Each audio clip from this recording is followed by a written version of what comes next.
Imagine working full-time, 40 hours a week, and still not earning enough to pay for rent, food, or basic healthcare. Sadly, this is the reality for many Americans today. My name is Jordan, and I'm here to persuade you with one simple, urgent truth. We must raise the federal minimum wage. It's not just about numbers. It's about human dignity, economic justice, and the future where hard work truly pays off. Let's start with the facts.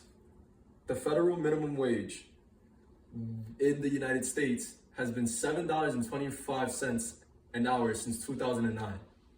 That's over 15 years without an increase, during which the cost of living has skyrocketed. According to the U.S. Bureau of Labor Statistics, inflation has reduced the real value of the minimum wage over 30% since its last increase.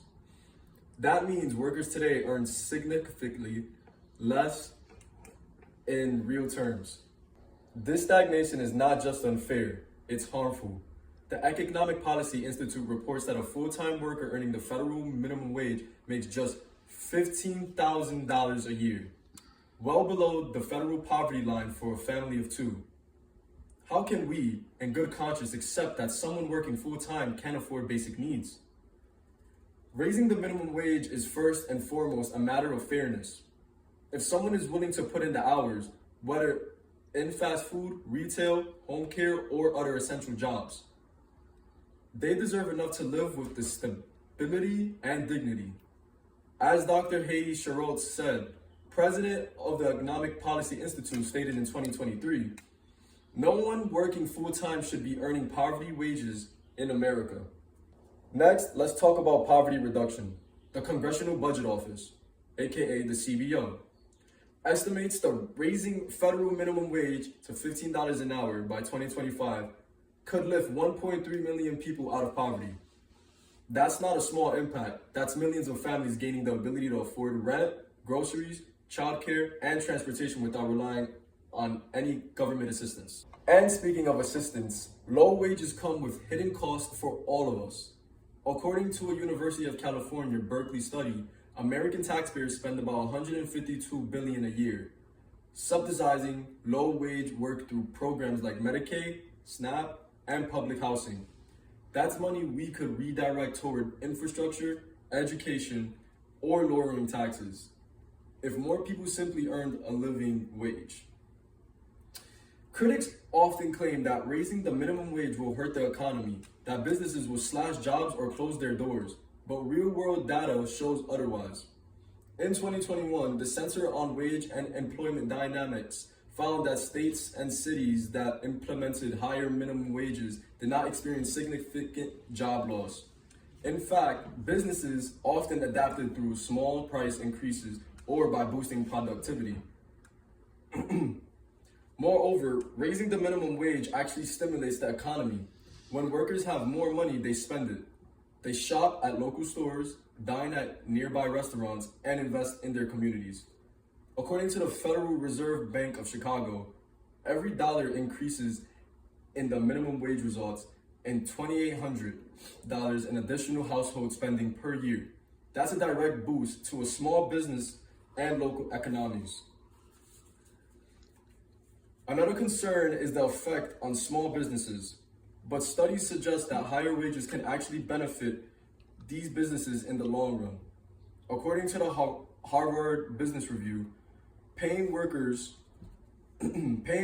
more can lead to higher job satisfaction, increased productivity, and lower turnover rates, which reduces training costs and improves overall efficiency. In short, good wages. Let's also consider the moral dimension. The minimum wage affects real people with real lives. Single parents working 2 jobs, college students drowning in debt, senior citizens returning to work because Social Security isn't enough. Should their hard work go unrewarded? As President Franklin D. Roosevelt said, who introduced the minimum wage and wages of decent living, that principle still holds true today. Now, let's acknowledge that some concerns are valid. A sudden drastic increase in wages could disrupt certain sectors, especially in regions with lower cost of living.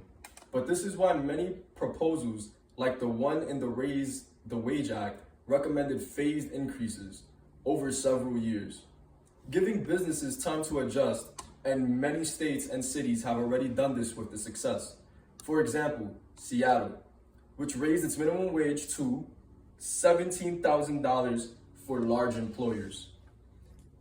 It has seen strong employment growth in sectors like hospitality and retail, where minimum wage jobs are common.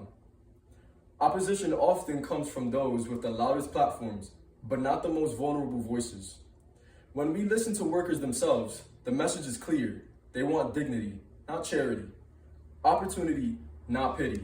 And a higher minimum wage is a step in that direction. To recap, raising the minimum wage promotes fairness and dignity. It reduces poverty and reliance on taxpayer-funded aid. It supports long-term businesses' health through better employee retention. And it's already proven to work in places that have tried it.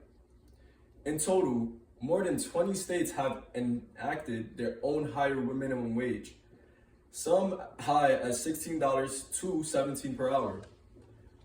Because they recognize that $7.25 is simply not enough in today's economy, but millions of workers in states still tied to the federal minimum wage are being left behind.